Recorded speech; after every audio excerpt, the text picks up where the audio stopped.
For most parents with school-aged children, the month of August is the time when the school year routine returns. Thanks for joining us for Baptist Press This Week.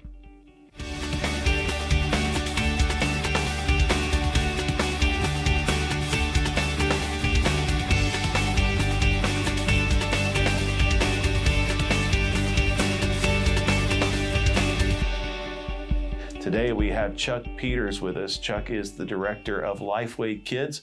Chuck, we're so glad that you're joining us today. Thanks for taking some time.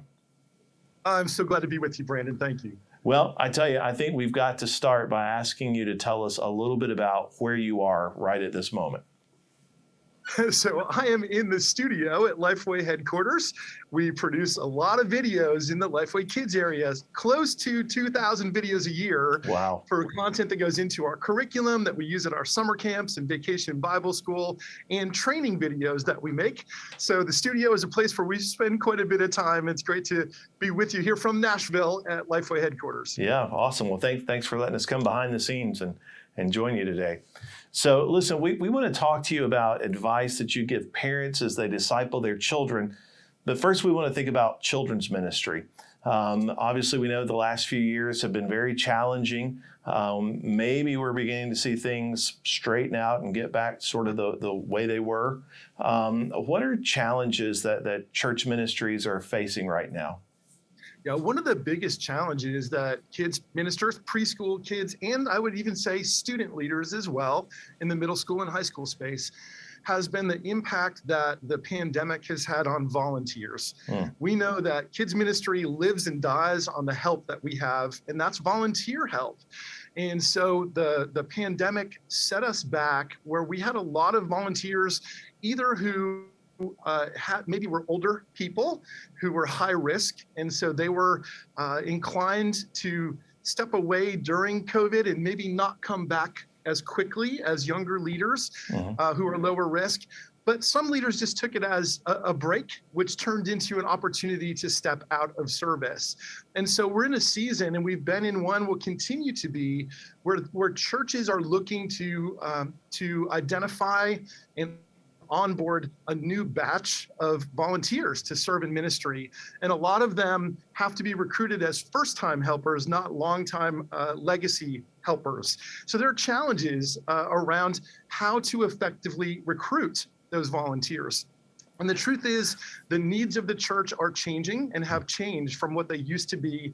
And we need to be looking for different things in our leaders today than we used to. What are some of those things? Well, the big focus that I would say in the past has been on your ability to teach. And so being a master teacher or somebody who's really comfortable or confident teaching Bible lessons to kids, communicating with kids the content of a study has been something that we have preferred in ministry in the past. Today, I would say the needs of the current generation are more focused around relationships. And so what we need now in volunteers are people who are committed. They don't have to be the greatest teacher. The wonderful thing is we have great resources that we provide through Lifeway that make it easy for anyone to facilitate the teaching part of the lesson. A lot of our things, we have wonderful videos that help you with communicating the biblical content. But what kids need is they need a leader who knows their name, their needs, their stories, and cares about that child, who notices them when they're there, who misses them when they're not. And the consistency of that leader to be present and to be engaged and to be invested in the ministry and in the family is really what's needed. And when that point of contact isn't a program, but it's a person, it changes the way that the child and the family are receive ministry and engage with the church. That's good. That's helpful. What are some tips? So not only do the children, the students need relationships, but those children's ministry leaders need those as well. What's a recommendation you give to a children's ministry teacher or leader who just feels like they're all alone? Yeah. Well, so let me give you an acronym that we are developing right now within my kids team. So the acronym is FLIP, F-L-I-P, and it identifies 4 key relationships that I believe every kid needs to have, but these are true that really every person in the church needs to have a stronger and longer connection within the church. That's true of volunteers, of parents, and children. And so FLIP stands for friends, leaders, influencers, and pastors. Every kid, every leader needs to find a friend.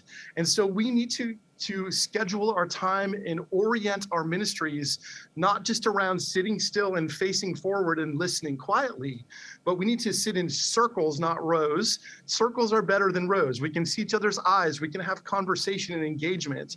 We can find things in common. When we find a friend, we're more inclined to want to come back to church more frequently. Everybody also needs a leader. So kids need leaders, but those leaders also need to be led.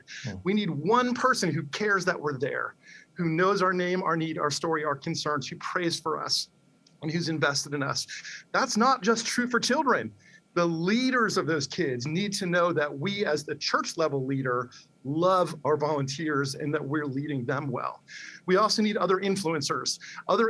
Everyone in the church can be an influencer. This could be the game leader, the snack person, the greeter at the door, the parent of another kid. You know, I listen to my friend's mom more than I listen to my own mom, right? Because somebody else's mom is wise and your own mom, we tend to discount the wisdom. So all of those are influential people. And so kids and leaders also need to see other people in the church who are living for God, who love Jesus and are living their faith in front of them. And then we will aspire to be like those influencers. And then kids need to know that the pastor of the church is their pastor too. The pastor isn't a persona on a platform. The pastor is a real person. And so we want to encourage pastors, kids, leaders, and pastors to have a more copacetic connection where we bring pastors intentionally into the kids space so they can see and be seen, hear and be heard, know and be known, and be connected and engaged. So those 4 key flip relationships are essential for everyone in the church. All right. So Chuck Peters, stay with us. When we come back, we want to take it out of the church and we want to take it home. And we want to ask you about some tips for discipling children at home.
Well, thanks for joining us for Baptist Press this week. Our guest is Chuck Peters, the director of Lifeway Kids.